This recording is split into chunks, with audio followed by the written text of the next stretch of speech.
नमस्कार विद्यार्थी मित्रांनो, मी अशोक पवार तुमचं सगळ्यांचं स्वागत करतो आपल्या वर्ल्ड ऑफ सायन्स म्हणजे सायन्स बाय अशोक पवार या ऑनलाईन प्लॅटफॉर्मवरती। विद्यार्थी मित्रांनो, पहिल्यांदा तुमचं सगळ्यांचं धन्यवाद, कारण ऑनलाईन प्लॅटफॉर्मला यूट्यूबला तुम्ही देत असलेल्या प्रतिसादाबद्दल तुम्हाला पुन्हा एकदा धन्यवाद मानतो। असंच प्रेम राहू द्या, कळालं का? आणि याच पद्धतीने मी तुम्हाला काय आहे यूट्यूबच्या माध्यमातून काय आहे कनेक्ट होण्याचा रेग्युलर काय प्रयत्न करत जाईल। तर आरोग्य सेवकासाठी जी जाहिरात आलेली आहे त्याच्यामध्ये जो आरोग्य सेवक पुरुष गटासाठी तांत्रिकचा अभ्यासक्रम दिलेला आहे, या तांत्रिकच्या अभ्यासक्रमाला येणाऱ्या प्रश्नांच्या प्रॅक्टिस सीरीज आपण चालू केलेली आहे आणि त्या सीरीज मध्ये आज मी तुमच्यासाठी 5वा भाग घेऊन आलेलो आहे। आणि या भागामध्ये मी तुम्हाला मानवी शरीराच्या रिलेटेड कळालं का, किंवा आपण म्हणत असतो सिलेबस मध्ये दिलेलं आहे जीवन प्रक्रिया, कळालं का, जीवन प्रक्रिया कोरेला का, जीवन प्रक्रिया भाग 2 ह्याच्या बाबतीत मी तुम्हाला प्रश्न घेऊन आलेलो आहे, ज्यावर प्रश्न येण्याची दाट शक्यता आहे। तर यूट्यूब चॅनलला सबस्क्राइब केलं नसेल तर यूट्यूब चॅनलला सबस्क्राइब करून टाका, मित्र परिवाराला लिंक पाठवून द्या। तर आपण आता अभ्यासक्रमाला सुरुवात करूया की नेमकं कोणकोणते प्रश्न या ठिकाणी तुम्हाला देण्यात आलेले आहे ते व्यवस्थित बघा। या टॉपिक मध्ये काय काय आहे, सगळ्यात पहिल्यांदा दिलेला आहे मानवी शुक्रपेशीची निर्मिती कोणत्या अवयवात होते? शुक्राशय, कळाला का, वृष्ण, पुरुष ग्रंथी आणि काय कुपर्स ग्रंथी। तर हे 4 ऑप्शन दिलेले आहेत। तुम्हाला विचारलेलं आहे शुक्रपेशी, कळालं का, जर बघितलं शुक्रपेशी कोरेलं या ठिकाणी तुम्हाला विचारलंय की या शुक्रपेशीची निर्मिती कुठं होते? शुक्रपेशीचा अर्थ आहे स्पर्मची निर्मिती कुठं होते? तर मित्रांनो, माहित आहे का, मानवामध्ये जर पुरुषाचा विचार केलं तर मेल मध्ये मला सांगा वृष्ण मध्ये कोरेला का, ज्याला आपण टेस्टिस म्हणत असतो, या टेस्टिस मध्ये मला सांगा शुक्रपेशी काय आहे निर्माण होत असते। आणि फिमेलचा जर विचार केला तर फिमेल मध्ये मला सांगा एग निर्माण होतात, एग म्हणत असतो, ज्याला आपण अंडपेशी म्हणून ओळखलं जातं, ज्याला आपण अंडपेशी म्हणत असतो। आणि ह्या कुठं तयार होतात तर मला सांगा ओव्हरीमध्ये निर्माण होत असतात, कुठं माहिती आहे का, फिमेल मध्ये। तर अशा प्रकारे मला सांगा हे वृष्ण यानी टेस्टिस आणि ओव्हरी कोरेला का हे सेक्स ऑर्गन आहेत मानवातील। आणि या सेक्स ऑर्गन मध्ये ज्या पेशी निर्माण होत असतात, पुरुषांमध्ये स्पर्म आणि मला सांगा महिलांमध्ये अंडपेशी निर्माण होत असतात। आणि जेव्हा या अंडपेशी आणि शुक्रपेशी दोघं एकत्र येत असतात तेव्हा एक नवीन पेशी तयार होत असते, त्यालाच आपण झायगोट म्हणून ओळखत असतो आणि त्याच्यापासूनच पुढे मला सांगा भ्रूणाची निर्मिती होत असते। तर या ठिकाणी एवढं लक्षात ठेवा की याचं उत्तर काय असेल, तर याचं उत्तर दुसरं आहे, ज्याला आपण वृष्ण म्हणून ओळखलं असतो, कळवलेलं का। कुपर्स ग्लँड कुठं असतात माहिती आहे का, हे आपल्या लिव्हर मध्ये असतात, कळलं का, लिव्हर मध्ये असतात, यकृत मध्ये असतात, जे जीवाणूपासून मला सांगा आपल्या काळजाचं जीवाणूपासून कळलं का संरक्षण करण्याची जबाबदारी कोणाकडे देण्यात आलेली आहे? कुपर्स पेशीकडे देण्यात आलेली, जे आपल्या लिव्हर मध्ये असतात। तर अशा प्रकारे मला सांगा या ठिकाणी तुम्हाला या प्रश्नाचं उत्तर कळालेलं असेल। आता बघा जर बघितलं मानवामध्ये कोरेला का कोणते गुणसूत्र पुरुषत्वासाठी कारणीभूत असते असा प्रश्न या ठिकाणी विचारलेला आहे। आता बघा कोणते गुणसूत्र पुरुषत्वासाठी कारणीभूत आहे हे मी तुम्हाला या ठिकाणी सांगण्याचा प्रयत्न करतो। मानवाचा जर विचार केलं तर मानवामध्ये मला सांगा एकूण 46 गुणसूत्र असतात, कोरेला करे 46 गुणसूत्र असतात। आणि जोड्या म्हटलं तर 23 जोड्या असणार आहे। जर आपण जोड्या बघितलो मानवामध्ये तर मला सांगा किती असणार आहे? 23 जोड्या असतात। तर मला सांगा सेम गुणसूत्रांची संख्या आता मी तुम्हाला सांगतो, जर आपण पुरुषाचा विचार केलो तर पुरुषामध्ये पण 46 गुणसूत्र असणार आहे, आणि जर आपण स्त्रींचा विचार केलो तर स्त्रीमध्ये पण 46 गुणसूत्र असणार आहेत। कसे असतात बघा, पुरुषामध्ये पहिल्या ज्या 22 जोड्या असतात ना, कोरेला का जोड्या लिहितोय, 22 जोड्या असतात, काला का त्या एकसारख्याच असतात, कोरेला का, आणि शेवटची एक 23वी जोडीमध्ये फरक असतो, तो XY गुणसूत्र। या ठिकाणी पण जर बघितलं स्त्रियांमध्ये पहिल्या 22 जोड्या असतात आणि एक 23वी जोडी असते XX। आता बघा जर या पहिल्या 22 जोड्या आहेत ना, यांना आपण म्हणत असतो अलैंगिक गुणसूत्र। जर तुम्हाला प्रश्न विचारलं पुरुषामध्ये किंवा मानवामध्ये अलैंगिक गुणसूत्रांच्या जोड्या किती 22 आणि संख्या किती असा जर प्रश्न विचारलं तर तुम्हाला सांगता यायला पाहिजे 44 गुणसूत्रे हे आपल्यात अलैंगिक असतात। त्या गुणसूत्राचं आणि प्रजननाचं लैंगिक संबंधाचं काही घेणं देणं नसतं। तर हे 44 गुणसूत्र जे पहिले आहेत ते शरीराच्या वाढ आणि विकासामध्ये महत्त्वाची भूमिका निभावत असतात। प्रजननामध्ये भूमिका निभावणारी एकच जोडी आहे ती 23वी जोडी आहे आणि 23व्या जोडीमध्ये पुरुषात 2 वेगळी गुणसूत्र आहेत, एक X आहे आणि दुसरं Y आहे. स्त्रियांमध्ये पण जर बघितलं म्हणजे हे असं लिहिण्याच्या ऐवजी मी असं लिहितो बघा, 44 अधिक XY असं लिहूया. म्हणजे 44 गुणसूत्र हे काय अलैंगिक असतात आणि XY हे जो शेवटची जोडी दिसते याला आपण लैंगिक गुणसूत्र म्हणतो. मित्रा हे कळणं गरजेचं आहे. या ठिकाणी बघा, या ठिकाणी पण असं लिहितो मी 44 अधिक XX फिमेल मध्ये हे 44 अलैंगिक गुणसूत्र आहे आणि फिमेल मध्ये 23वी जोडी जी आहे ही लैंगिक गुणसूत्राची असते. हे आपल्याला समजणं गरजेचं आहे. तर अशा प्रकारे बघा, या ठिकाणी जर तुम्हाला प्रश्न विचारलं प्रजनन प्रक्रियेमध्ये कितवी जोडी भाग घेत असते, तर महिला आणि पुरुषाच्या 23वी जोडी मला सांगा लैंगिक प्रजननामध्ये भाग घेत असते. आता बघा म्हणजे तुम्हाला इथपर्यंतचा डेटाबेस क्लिअर झाला असेल. म्हणजे मानवामध्ये मी गुणसूत्राचं विभाजन पहिल्यांदा काय म्हटलो, पुरुषामध्ये कसं असतात 44 अधिक XY असतं. यानंतर मला सांगा फिमेलमध्ये यानी स्त्रीमध्ये जर बघितलं तर 44 अधिक XX गुणसूत्र असतात. आता बघा जर बघितलं तर याला काय म्हटलं होतं आपण, लक्ष द्या प्रश्न येणार, अलैंगिक गुणसूत्र आणि एक 23व्या जोडीला आपण काय म्हटलो, लैंगिक गुणसूत्र. इथं पण मला सांगा हे 44 काय असतील रे, अलैंगिक गुणसूत्र असतात आणि हे XX काय आहे, लैंगिक गुणसूत्र आहे. आता बघा एक एक्स्ट्रा सांगतो, जर लैंगिक गुणसूत्र दोन्ही सारखे असतील तर त्यांना होमोझायगस म्हणतात. कळलं का रे, त्याला एक शब्द वापरतात होमोझायगस. आणि जर वेगळे असतील तर त्याला म्हणत असतात हेट्रोझायगस. आणि मित्रांनो माहित आहे का, ज्याच्या आतमध्ये हेट्रोझायगस संरचना असते म्हणजे लैंगिक गुणसूत्र वेगळा असतो, तोच डिसाइड करत असतो की न्यू जनरेशन मेल तयार होणार की फिमेल. आता बघा अशी संरचना स्त्री आणि पुरुषांमध्ये असते. आता पुढे काय होतं, पुरुषांमध्ये याच्यापासून 2 पेशी तयार होतात मित्रांनो. एक म्हणजे काय, 22 गुणसूत्र घेऊन आणि इकडचा एक X घेतलं, ही एक तयार झाली पेशी. कळलं का. आणि या बाजूला मला सांगा या 44 मधले निम्मे 22 अधिक मला सांगा या दोघांमधला एक Y आलं, हे 2 तयार झाले. तर अशा प्रकारे मला सांगा ही जी पेशी तयार झाली ना, यालाच आपण स्पर्म म्हणत असतो रे, यालाच आपण स्पर्म म्हणत असतो जो पुरुषात तयार झाली, यालाच आपण शुक्राणू म्हणतो. मित्रांनो महिलांमध्ये पण सेम तसंच आहे बघा. काय असेल, पहिली जोडी 22 अधिक पलीकडचा एक X म्हणजे हे तयार झालं. कळलं का. आणि दुसरी जोडी मला सांगा सेम तयार होते 22 अधिक X अशा प्रकारे तयार होते. आता मला सांगा याला आपण काय म्हणत असतो, एग म्हणत असतो किंवा अंडपेशी म्हणून ओळखत असतो आपण. महिलांमध्ये या 2 तयार झाल्या. आणि तुम्हाला सांगू इच्छितो मित्रांनो माहित आहे का, अशा प्रकारे या पेशीपासून मला सांगा या 2 पेशी तयार होणे, ज्याच्यात जोडी नसते गुणसूत्र असतात. हे 22 काय गुणसूत्रांची संख्या आहे.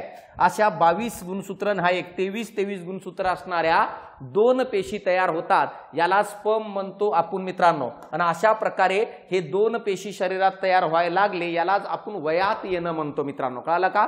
अडल्टपणा येणं म्हणजे काय आहे, या पेशी शरीरात तयार होणे. आता बघा एक पेशी पुरुषाकडून येते, दुसरी पेशी स्त्रियांकडून येते आणि दोघांच्या एकत्रीकरणातून मला सांगा नवीन सजीव अस्तित्वात येतो. जर समजा पुरुषाकडून ही पेशी आली म्हणजे काय आलं रे, 22 प्लस काय आहे Y. कळलं का. बघा पुरुषांकडून आणि स्त्रियांकडून हे जर आली तर या ठिकाणी काय झालं, 22 आणि 22 किती 44 झाले आणि अधिक मला सांगा हा Y आणि तो X म्हणजे XY झाले. तर अशा प्रकारे मला सांगा हा तयार झाला आपला मेल.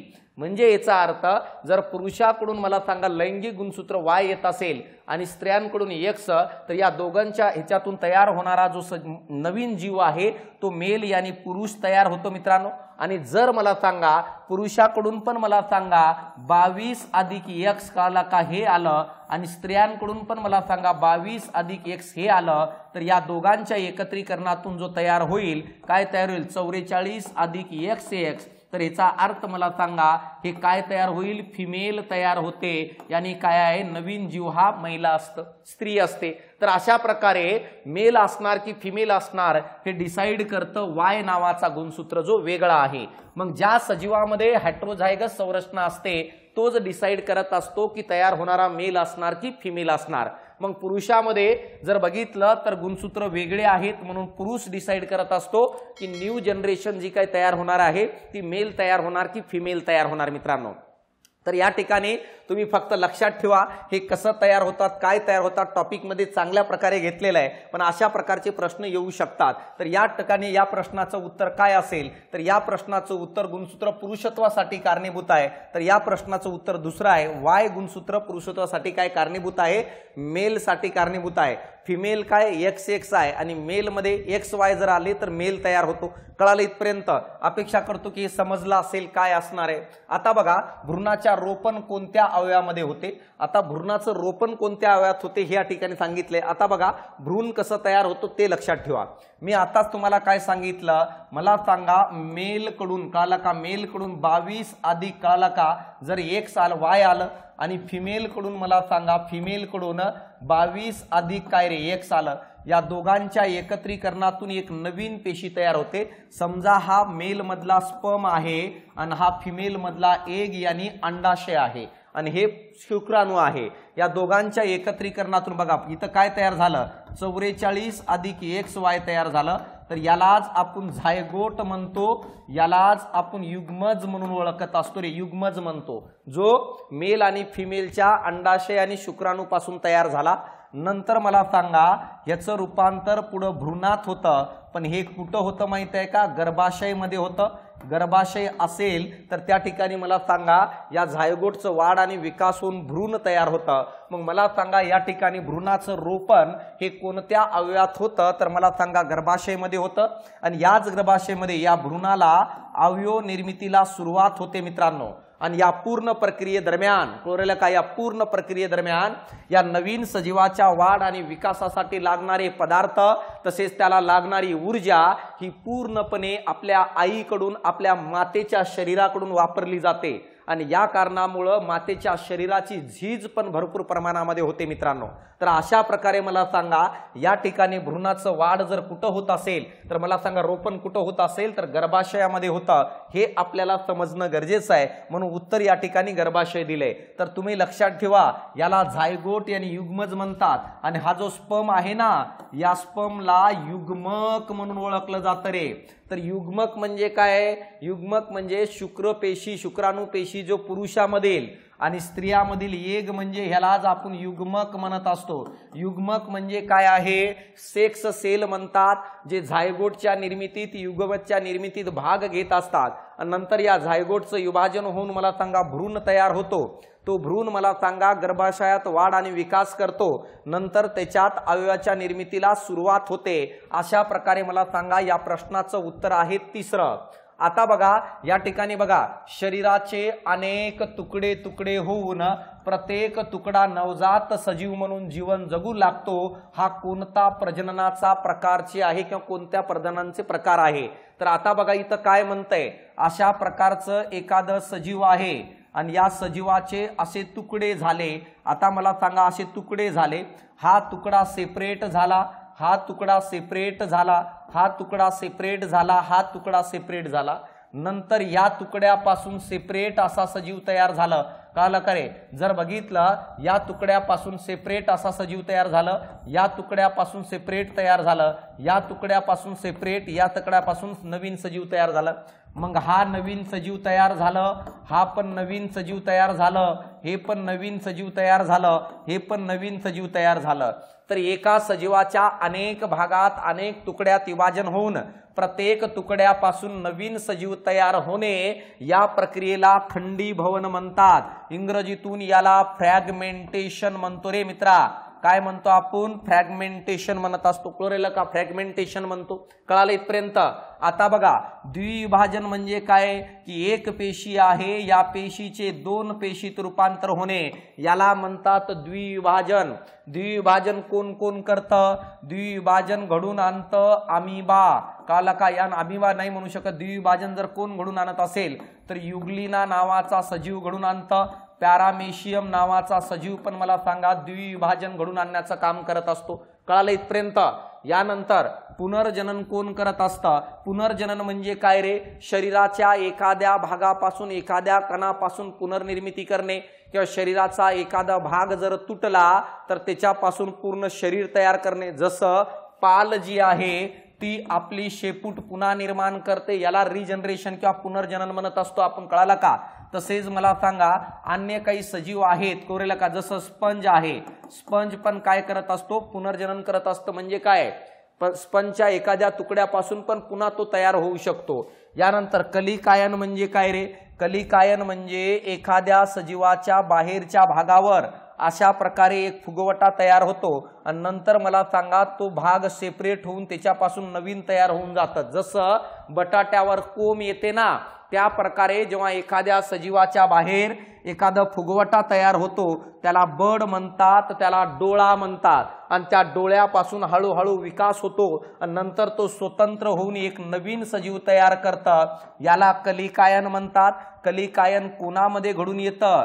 ईस्ट नावाचा जो सजीव आहे या ईस्ट मध्ये कलिकायन घडून येतं मित्रांनो. तर अपेक्षा करतो की तुम्हाला डेटाबेस समजत असेल. हे लक्षात ठेवा, या टॉपिकवर अशा प्रकारचे प्रश्न येऊ शकतात. कोणता सजीव कोणत्या प्रकारचा प्रजनन करतं हे तुम्हाला समजणं गरजेचं आहे.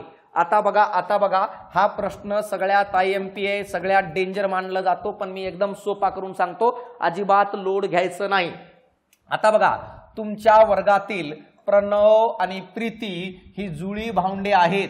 तर या भावंडांचा कोणता जुळे प्रकार आहे?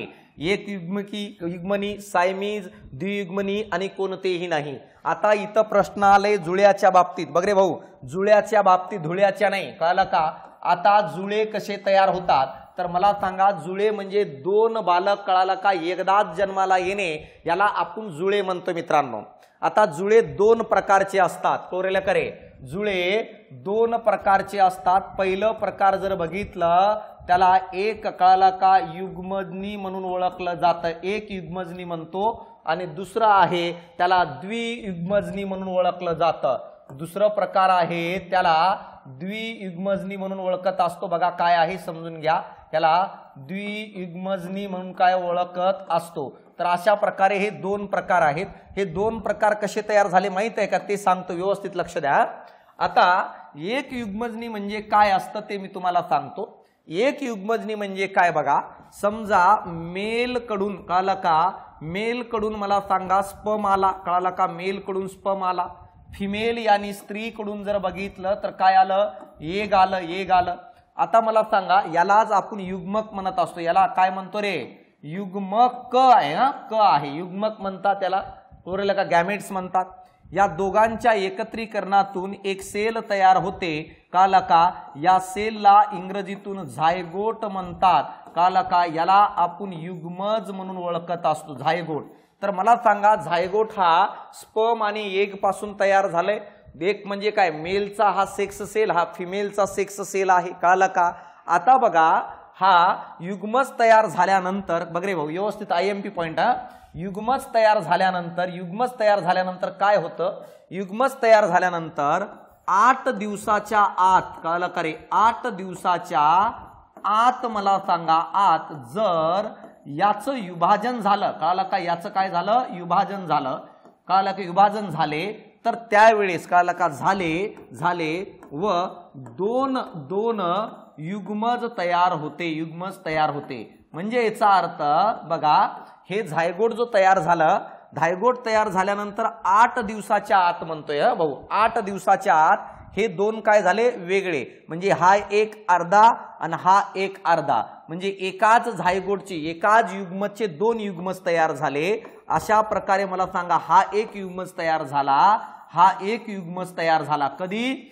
जर 8 दिवसाच्या आत हा युग्मज तयार झाल्याच्या नंतर काय होतं बघा, 8 दिवसाच्या आत तयार झाल्यामुळे हे दोन का तयार होतात, हे का डिवाइड करतात? तर तो ऑटोमॅटिक डिवाइड करून टाकतो. प्रत्येकामध्ये नाही करत, पण एखाद्या वेळेस. कळलं का? हा जो एक झायगोट तयार झालता ना, हे काय दोन भागात डिवाइड झाला. अर्ध्या भागापासून सेपरेट दुसरा एक तयार झाला, अर्ध्या भागापासून सेपरेट दुसरा एक तयार झाला. आणि नंतर मला सांगा, हा युग्मज सेपरेट वाढतो. कळाला का? सेपरेट वाढतो आणि मला सांगा हा पण वाढतो सेपरेट मित्रांनो, आणि गर्भाशयामध्ये एकाच्या ठिकाणी 2 बालक तयार होतात, एक या युग्मकापासून आणि एक या युग्मकापासून 2 बालक तयार होतात।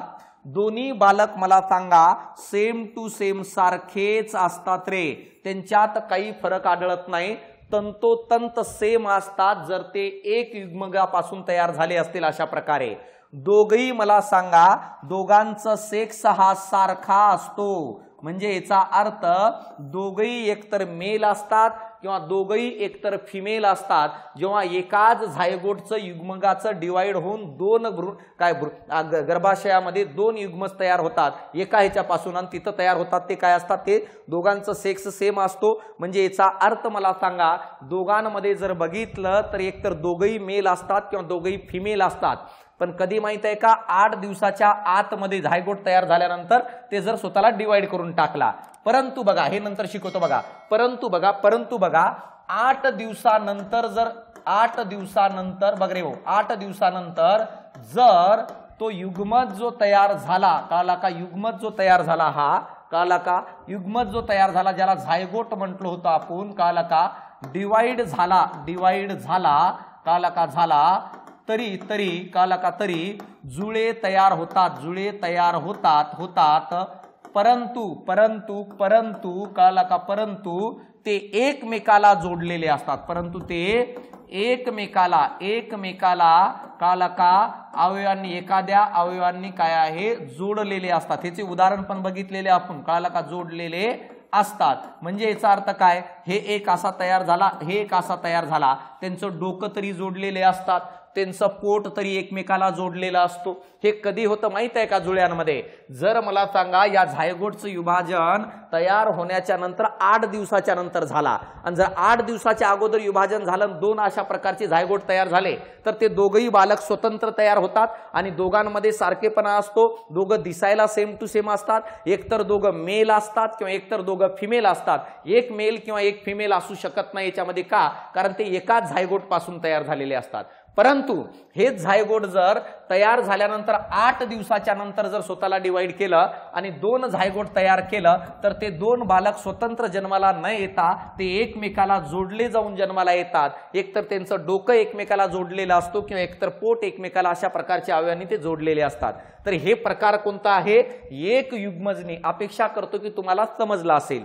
आता बघा द्वियुग्मजनी काय आहे सर, द्वियुग्मजनी काय आहे, तर बघा आता द्वियुग्मजनी काय आहे, कळला का, युग्मजनी काय आहे, तर द्वियुग्मजनीमध्ये मी या ठिकाणी तुम्हाला सांगू इच्छितो की काय असणार आहे, तर इथं बघा द्वियुग्मजनीमध्ये काय असतं, समजा हा मेल आहे आणि हा काय आहे, फिमेल आहे, तर आता बघा मेल मधून 2 पेशी एकदाच बाहेर पडतात, म्हणजे याचा अर्थ हा पण स्पर्म आहे, हा पण स्पर्म आहे, कळला का, इथं फिमेल मधून पण 2 मला सांगा सेक्स सेल बाहेर पडतात, हा पण एग आहे आणि हा पण एग आहे, आणि अशा प्रकारे मला सांगा नंतर या मेल मधील एका स्पर्म पासून ह्याच्या एका एग पासून मला सांगा अशा प्रकारचा हा पहिला झायगोट तयार झाला।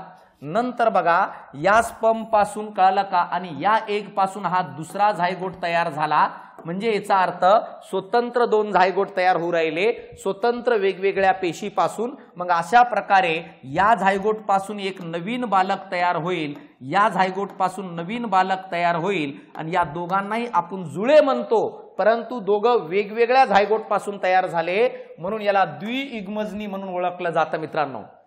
ह्याच्यामध्ये सारखेपणा नसतं मित्रांनो, कळालं का, जास्त ह्याच्यामध्ये एक फिमेल असेल तर दुसरं मेल असू शकतो किंवा मला सांगा दोन्ही मेल असू शकतात किंवा दोन्ही फिमेल असू शकतात, तर इथं कन्फर्म सांगता येत नाही। कुठं माहित आहे का, द्वियुग्मजनीमध्ये, तर द्वियुग्मजनीमध्ये काय असतं, एकाच वेळी 2 अंडपेशी फिमेल कडून आणि 2 शुक्रपेशी मेल कडून पुरुषाकडून एकत्र येतात आणि त्याच्यापासून 2 झायगोट तयार करतात, युग्मज तयार करतात आणि त्याच्यातून 2 सजीव निर्माण होतात, याला जुळे म्हणतो, पण द्वियुग्मजनी म्हणतो, ज्याच्यात आपल्याला सारखेपणा आढळत नाही, ज्याच्यामध्ये तयार होणारे हे 2 बालक मला सांगा एकतर दोन्हीचे 2 मेल असू शकतात, दोन्हीचे 2 फिमेल असू शकतात किंवा एक मेल दुसरा फिमेल असू शकतो मित्रांनो, म्हणजे क्लॅरिटी नाही। पण एक युग्मजनीमध्ये एकतर दोन्ही मेल किंवा दोन्ही फिमेल, तर तुम्हाला अपेक्षा आहे की कळाला असेल एक युग्मजनी आणि द्वियुग्मजनी काय आहे। तर तर आता प्रश्नाचं उत्तर द्या. तुमच्या वर्गातील प्रणव आणि प्रीती, ह्याच्यावरून बघा प्रणव म्हणजे मेल आहे आणि प्रीती म्हणजे फिमेल आहे. मग मला सांगा, जर जुळे जुळे दोन्ही मुली असती किंवा दोन्ही मुलं असले असते तर मला सांगा, सांगू शकतो आपण एक युग्मजनी आहे. पण इथे एक मुलगा आहे एक मुलगी आहे, तर ऑब्व्हियसली मला सांगा काय असेल, द्वियुग्मजनी असेल.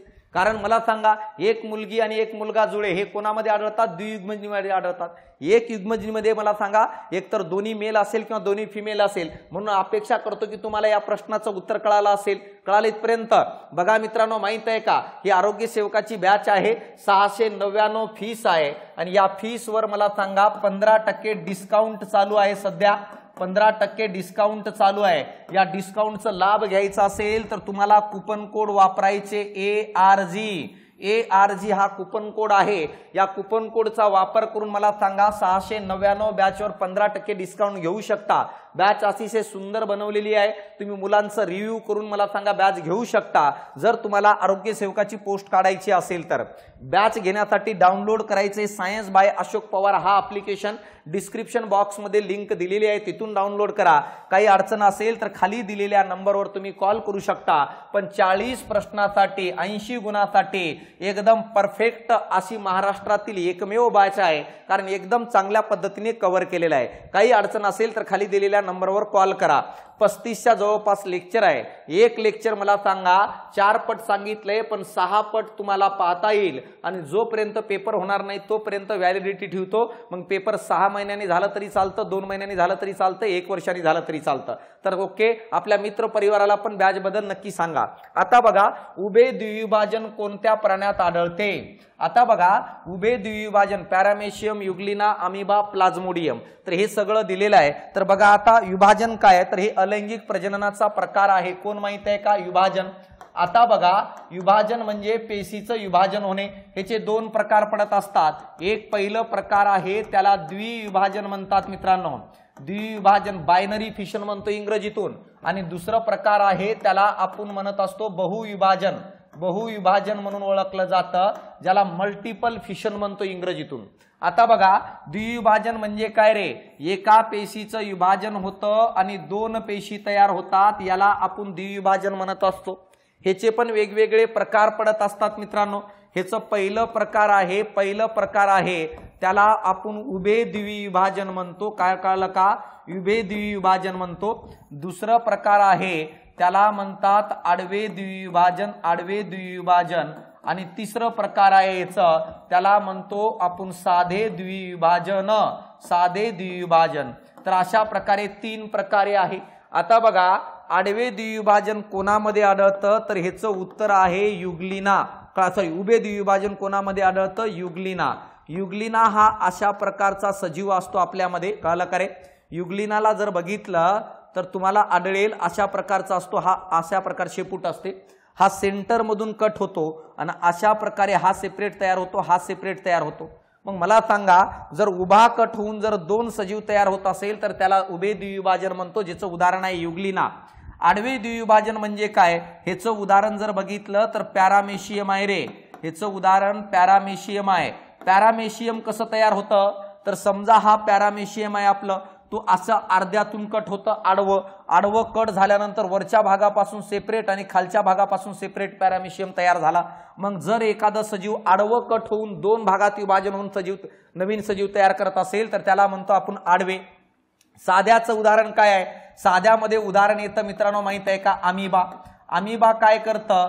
जेव्हा मला सांगा अशा प्रकारचा अमिबा आहे, कोणत्याही अँगल मधून कट होऊन जातं, अशा पद्धतीने. तर कोणत्याही अँगल मधून कट होत असेल तर त्याला काय म्हणतो आपण? साधे द्विविभाजन. तर अशा प्रकारे तिघांचं उदाहरण कळालं. तर बहुविभाजन म्हणजे काय? जेव्हा मला सांगा एका पेशीपासून एकदाच, कळालं का? एकदाच अनेक पेशी तयार होणे. मला सांगा जर बघितलं तर याला काय म्हणतो आपण? बहुविभाजन. ह्याचं उदाहरण कोण आहे? ह्याचं उदाहरण आहे एक अमिबा आणि दुसरं आहे प्लाझ्मोडियम. हे 2 एक्झाम्पल आहेत कशाचे? बहुविभाजनाचे. काय करतं बघा, काय तर अशा प्रकारे हे अमिबा आहे. समजा जेव्हा प्रतिकूल परिस्थिती असते ना तर अमिबा कोणाला प्रायोरिटी करते? बहुविभाजनला. तो काय करतं प्रतिकूल परिस्थितीमध्ये एका केंद्रकापासून आतमध्ये अनेक केंद्रक तयार करतं का कारण बाहेर प्रतिकूल परिस्थिती आहे आणि अशा परिस्थितीत जर त्यांनी प्रजनन केलं तर हे जे काही न्यूबॉर्न अमिबा आहेत ते जिवंत राहू शकत नाही म्हणून तो काय करतं आतमध्ये केंद्रकाच्या कॉप्या तयार करत जातो आणि बाहेर अनुकूल वातावरण व्हायची वाट पाहतं जेव्हा बाहेर अनुकूल वातावरण होतं तेव्हा अचानक सगळे केंद्रक बाहेर पडतात आणि प्रत्येक केंद्रकापासून सेपरेट अमिबा तयार होतो म्हणून मला सांगा याला आपण बहुविभाजन म्हणतो मित्रांनो समजलं तर इथं उदाहरण लक्षात ठेवा बहुविभाजन कोण असणार आहे उभे द्विविभाजन आडवे द्विविभाजन आणि साधे द्विविभाजन अपेक्षा करतोय की तुम्हाला कळत असेल आणि कळत असेल तर मित्रांनो कमेंट्स करायला लाईक करायला आणि सबस्क्राईब करायला विसरू नका आणि आपल्या मित्र परिवारापर्यंत लिंक शेअर करायला पण विसरू नका मग उभे द्विविभाजन कोण करतं हसत हसत गोल कर युग्लिना आडवे द्विविभाजन कोण करतं हसत हसत गोल कर पॅरामेशियम साधे द्विविभाजन कोण करतं हसत हसत गोल कर अमिबा आणि बहुविभाजन कोण करतं तर हसत हसत गोल कर अमिबा आणि प्लाझ्मोडियम तर अपेक्षा करतो की तुम्हाला हे टॉपिक क्लॅरिटीने समजत असतील नोट डाऊन वगैरे करून घेत जा काय असणार आहे आता बघा जनक किण्व पेशी कोणत्या पद्धतीने अलैंगिक प्रजनन करतात तर समजा मित्रांनो हे किण्व आहे ज्याला इंग्रजीतून आपण यीस्ट म्हणतो तर एकदम लहान असतो ह्या किण्व पेशीच्या बाहेर अशा प्रकारचा एक फुगवटा तयार होतो ज्याला डोळा म्हणतात कालांतराने तो फुगवटा असं वाढत जातं आणि नंतर मला सांगा तो फुगवटा स्वतंत्र होतं आणि एक स्वतंत्र किण्व तयार करतं आणि अशा प्रकारे बाहेरच्या भागात फुगवटा तयार होऊन त्याच्यापासून सजीव तयार होणे याला जर काय म्हणत असेल तर याला कलिकायन म्हणतात खंडीभवनचा अर्थ तर कळालं सजीवांचे वेगवेगळ्या भागात विभाजन होऊन प्रत्येक भागापासून तयार होणे द्विविभाजन आता सांगितलं आणि पुनर्जनन पण मी सांगितलं की शरीराच्या एखाद्या भागापासून शरीर तयार होणे किंवा शरीराचा भागाची पुनर्निर्मिती होणे म्हणून कलिकायन म्हणतो आपण ज्याला इंग्रजीतून याला बडिंग म्हणतात तर मला सांगा हे काय आहे किण्व यानी यीस्ट हा त्या पद्धतीने प्रजनन करत असतो गाजर कळाला का व मुळा या वनस्पती मुळांच्या आधारे कोणती प्रक्रिया करतात या शाकीय प्रजनन कळाला का खंडीभवन मुकुलायन आणि प्रजनन आता बघा आता जर बघितलं शाकीय प्रजनन कळाला का शाकीय प्रजनन ज्याला आपण काय म्हणत असतो व्हेजिटेटिव्ह म्हणत असतो तर मला सांगा हे खास आपल्याला फक्त वनस्पतीत आढळतात शाकीय प्रजनन जर बघितलं शाकीय प्रजनन हे एकतर नैसर्गिकपणे पण होतं नैसर्गिकपणे तसेच मला सांगा कृत्रिमरित्या पण आपण काय करत असतो शाकीय प्रजननाचं काय आहे वापर करत असतो नैसर्गिकपणे मला सांगा जेव्हा एखाद्या वनस्पतीची निर्मिती मुळापासून होते जेव्हा एखाद्या वनस्पतीची निर्मिती खोडापासून होते किंवा मला सांगा जेव्हा एखादी वनस्पती पानापासून तयार होते तेव्हा मला सांगा आपण काय म्हणतो त्याला तर मला सांगा नैसर्गिकपणे तयार होणारी शाखीय प्रजनन म्हणतं तर गाजर आणि मुळा जर बघितलं मित्रांनो माहित आहे का गाजर आणि मुळा गाजर असेल आणि मुळा असेल हे आपल्याला मुळांपासून भेटतं रूट पासून म्हणून तो शाखीय प्रजननाचा प्रकार आहे खोडांपासून मला सांगा जर बघितलं बटाटा हा खोडांपासून भेटणारा आहे म्हणून बटाटा पण शाखीय प्रजननाचा प्रकार आहे ते पण कोणतं नैसर्गिक आणि पानापासून काही ब्रायोफायटा वनस्पती तयार होतात म्हणून हे नैसर्गिकपणे शाखीय प्रजननाचे प्रकार आहेत कृत्रिमरित्यामध्ये कोण आहे कृत्रिमरित्यामध्ये मला सांगा कलम करणे असेल कळालं का कलम करणे असेल यानंतर दुसरी पद्धत आहे त्याला कटिंग म्हणून ओळखलं जातं कळालं का कलम करणेला ग्राफ्टिंग म्हणतात तर हा कृत्रिम पद्धती आहेत जे शाखीय प्रजनन करत असतात मग या प्रश्नाचं उत्तर आहे पहिलं गाजर आणि मुळा हे काय करतात शाखीय प्रजनन करत असतात तुम्हाला शाखीय प्रजनन फक्त वनस्पतीमध्ये आढळतं नैसर्गिक म्हणजे काय नैसर्गिकपणे पानांपासून खोडांपासून मुळांपासून कृत्रिम मध्ये कलम करणे म्हणजे दोन वनस्पती एकत्र करणे कलम करणे फक्त आणि फक्त द्विबीजपत्रीमध्ये जमतं बरं कळालं का द्विबीजपत्री वनस्पती असतात ना ज्याच्या बिया दोन भागात विभाजतात त्यांनाच कलम करता येतं एकबीजपत्रीमध्ये ज्वारी बाजरी गहू मका ऊस यांच्यामध्ये कलम करता येत नाही नंतर कटिंग आहे कळालं का यानंतर तिसरं एक प्रकार आहे ज्याला लेअरिंग म्हणून ओळखलं जातं एवढं डिटेल जायची गरज नाहीये मित्रांनो तर अपेक्षा करतो की तुम्हाला हे कळून गेलं असेल आता बघा, बहुपेशीय सजीवामध्ये पुढीलपैकी कोणता अलैंगिक प्रजननाचा प्रकार नाहीये? मित्रांनो, माहित आहे का, कलिकायन जो आहे हे फक्त आणि फक्त एकपेशीय सजीवात आढळतं, एकपेशीय सजीवात आढळतं. ते पण याचं उदाहरण एकच लक्षात ठेवा, त्याला आपण किण्व म्हणत असतो किंवा त्याला आपण यीस्ट म्हणत असतो. बाकी सगळे खंडीभवन हा पण बहुपेशीमध्ये आढळतं, आपल्याला पुनर्जनन पण बहुपेशीमध्ये आढळतं, मुकुल आयन पण आपल्याला बहुपेशीमध्ये आढळतं. जसं हायड्रा आहे, हायड्रा हा बहुपेशी आहे, त्याच्यात मुकुल आयन आढळतं. पुनर्जनन मध्ये जर बघितलं तर हे पण बहुपेशीमध्ये आढळतं. खंडीभवन मला बघितलं तर स्पायरोगायरा या वनस्पतीमध्ये मला सांगा खंडीभवन आढळतं शैवालामध्ये, आणि स्पायरोगायरा हा बहुपेशीय शैवाल असतं. तर हे पण तुम्हाला लक्षात ठेवणं गरजेचं आहे.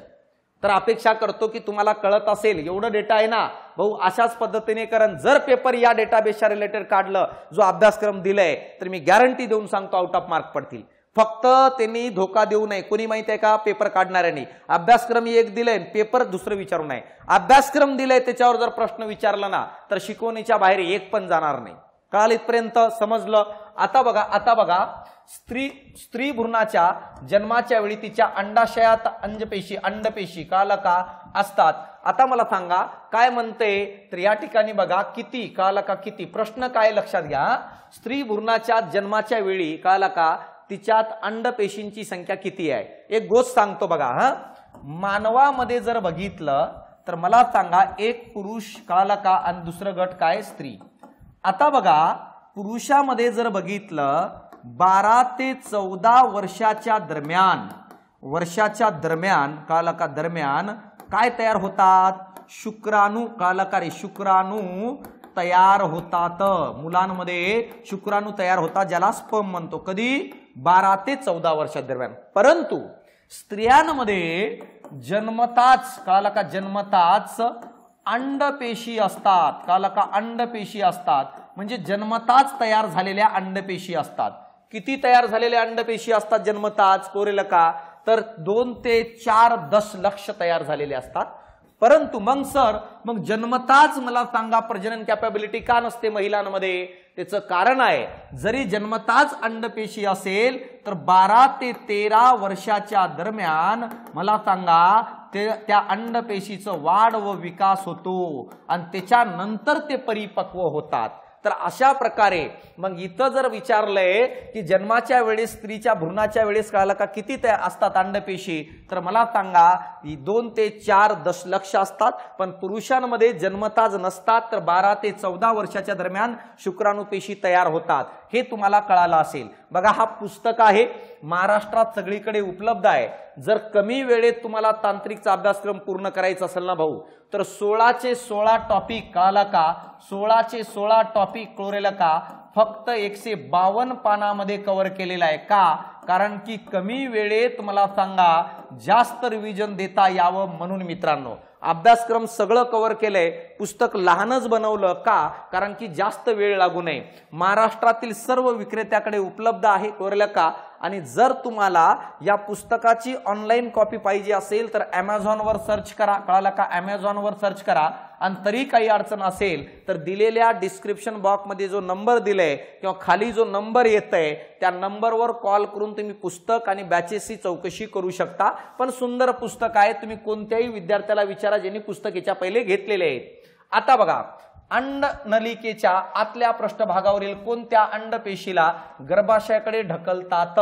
कळालं का? तर आता हे काय म्हणते माहित आहे का, जे अंडपेशी असतात एक कळालं त्याला गर्भाशयाकडे ढकलण्याचं काम कोण करतात? तर बघा अशा केसासारखी संरचना असते झाडूसारखी. कळालं का? आणि या केसासारख्या संरचनेला आपण रोमके म्हणत असतो. कळालं का? आणि हे रोमकेज मला सांगा अंडपेशीला गर्भाशयाकडे ढकलण्याचं कार्य करतात. म्हणून मला सांगा हे उत्तर पहिलं रोमके आहे. गर्भवती माता आपल्या भ्रूणाला कोणत्या अवयवातून अन्न पुरवठा करतात? थोड्या खाली सांगितलं ना कळलं का, जो भ्रूण तयार होतो त्याला 9 महिने 9 दिवसापर्यंत अन्न पुरवठा करण्याची जबाबदारी मातेकडे आहे. त्याला प्रत्येक घटक प्रोव्हाइड करण्याची जबाबदारी मातेकडे आहे. म्हणून प्रेग्नन्सीच्या काळामध्ये मातेचं अन्न पुरवठा चांगला असणं गरजेचं आहे, मातेचं डाएट चांगलं असणं गरजेचं आहे, कारण मातेच्या शरीराकडूनच सगळं घटक मला सांगा बालकाला उपलब्ध होणार आहे. तर या ठिकाणी दिलंय की तो कोणता अवयव आहे ज्या अवयवाद्वारे त्या बालकाला अन्न पुरवठा केलं जातं, तर त्याचं उत्तर आहे अप्रा. या अवयवाद्वारे मला सांगा अन्न पुरवठा काय केलं जातं, त्या बालकाला प्रोव्हाइड केलं जातं मित्रांनो. तर IMP पॉइंट आहे, हे लक्षात ठेवा. गर्भाशयामध्ये भ्रूणाचं वाढ होतं आणि बाळ जन्मल्याच्या नंतर मला सांगा अन्न पुरवठा स्तनद्वारे केलं जातं. अंडाशय हे काय आहे, मला सांगा स्त्रीमधील ती पेशी आहे जी प्रजननात भाग घेत असते मित्रांनो. गर्भाशय रोपणक्षम नसल्यास कोणते प्रजननाचे आधुनिक तंत्रज्ञान वापरतात. आता गर्भाशय रोपणक्षम नसले म्हणजे काय रे, तर याचा अर्थ मला सांगा जर एखाद्या जोडप्यामध्ये एखाद्या पेअरमध्ये मला सांगा मेलमध्ये स्पर्म चांगल्या प्रकारे निर्माण होऊ राहिलं, काही प्रॉब्लेम नाहीये. फिमेल मध्ये मला सांगा एग पण तंदुरुस्त आहे, यानी काय अंडपेशी पण चांगली आहे आणि मला सांगा शुक्राणुपेशी पण चांगली आहे. दोघांच्या एकत्रीकरणातून झायगोट पण चांगला आहे, झायगोट पण चांगला आहे. परंतु मला सांगा मातेच्या शरीरात गर्भाशय व्यवस्थित नाहीये की जेणेकरून की तिथं झायगोट पासून भ्रूण तयार होईल. मग यासाठी काय केलं जातं, जो काही जोडपा होता त्याच्यातल्या स्पर्म आणि एगच्या एकत्रीकरणातून तयार होणाऱ्या झायगोटला एक नवीन माता बघितली जाते, कळाला का, जी वेगळी माता आहे आणि त्याला आपण काय म्हणत असतो, भाडोत्री मात्रक म्हणून ओळखलं जातं, कळाला का, सरोगसी म्हणतो आपण त्याला. आणि या भाडोत्री मातृत्वाच्या गर्भामध्ये मला सांगा या दोघांच्या एकत्रीकरणातून तयार होणारा झायगोट टाकलं जातं आणि तिथं मला सांगा त्या गर्भाशयात या दोघांचा भ्रूण जो आहे वाढवण्यात येतं मित्रांनो, कळालं का. तर याला आपण काय म्हणत असतो, भाडोत्री मात्रक म्हणून ओळखलं जातं, सरोगसी म्हणतो आपण त्याला, कळतंय. यानंतर सरवरचं काय, वीर्यपेढी काय करतं, वीर्यपेढी काय करत असतो माहिती आहे का, जसं एखादे कोणतीही व्यक्ती आहे, बिझनेसमॅन असेल काही असेल, तर काही लोकांना काय वाटतं की आपण पूर्ण सेटल होऊ नंतर लग्न वगैरे करू. तर मित्रांनो माहित आहे का, महिलांमध्ये जर बघितलं 35-40 वर्षाच्या नंतर अंडपेशींचा विकास तेवढं चांगलं होत नाही.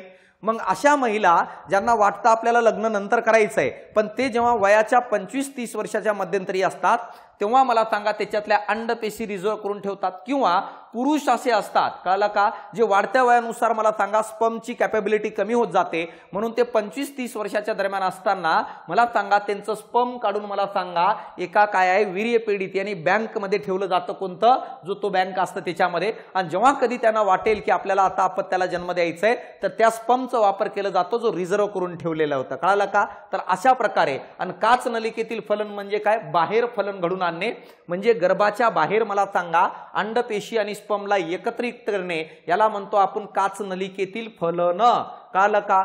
एका शुक्राणू पेशीची लांबी किती मायक्रोमीटर असते, तर मित्रांनो माहित आहे का, या प्रश्नाचं उत्तर जर बघितलं 60 मायक्रोमीटर लांबी असते. कोणाची, एका शुक्राणू पेशीची. बघितलं असेल असं लांब असतं मित्रांनो शुक्राणू पेशी. मित्रांनो माहित आहे का लांब का असतं, कारण याला ट्रॅव्हल करत जावं लागतो माथेच्या गर्भापर्यंत, कळलं का, म्हणून ह्याची लांबी दिलेली आहे. याला फ्लॅजेला म्हणतात, जो शेपटी सारखा भाग दिसतो ज्याद्वारे तो ट्रॅव्हल करत जातं, कळलं का, मातेच्या त्या भागापर्यंत ज्या ठिकाणी अंडपेशी आहे.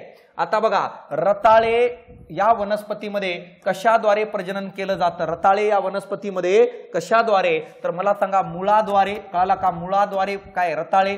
त्यानंतर गाजर पण मला सांगा मुळाद्वारेच करत असतात. खोडाद्वारे काय सांगितलं, बटाटा. आणि पानाद्वारे मला सांगा काय सांगितलं होतं मी तुम्हाला, तर ब्रायोफायटा. आणि फुलाद्वारे जेवढ्या काही विकसित वनस्पती आहेत ना, कळलं का, कोणत्या, बीजपत्री वनस्पती, कळलं का, या सर्व फुलाद्वारे प्रजनन करत असतात, कळलं इथपर्यंत. तर अशा प्रकारे मला सांगा हे सर्व डेटाबेस मी तुम्हाला या ठिकाणी सांगितलेलं आहे. जर तुम्हाला लेक्चर आवडत असेल तर लिंक शेअर करत जा, चॅनलला सबस्क्राईब करा. आणखी येणाऱ्या काळात असे भरपूर व्हिडिओ मी तुमच्यासाठी घेऊन येणार आहे.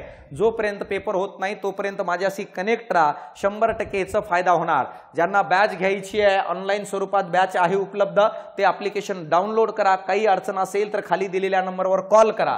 हे जेवढे काही प्रश्न या ठिकाणी काढतोय या सर्व प्रश्नांची PDF मी सायन्स बाय अशोक पवार या टेलिग्राम चॅनलला टाकणार आहे. तर सायन्स बाय अशोक पवार हा टेलिग्राम चॅनल पण नक्की आवर्जून जॉईन करा विद्यार्थी मित्रांनो, तुम्हाला फायदा होणार म्हणजे होणार. तर चालतं विद्यार्थी मित्रांनो, या ठिकाणी थांबतो. भेटू आपण पुढच्या लेक्चरला याच डेडिकेशनने, याच अप्रोचने. धन्यवाद.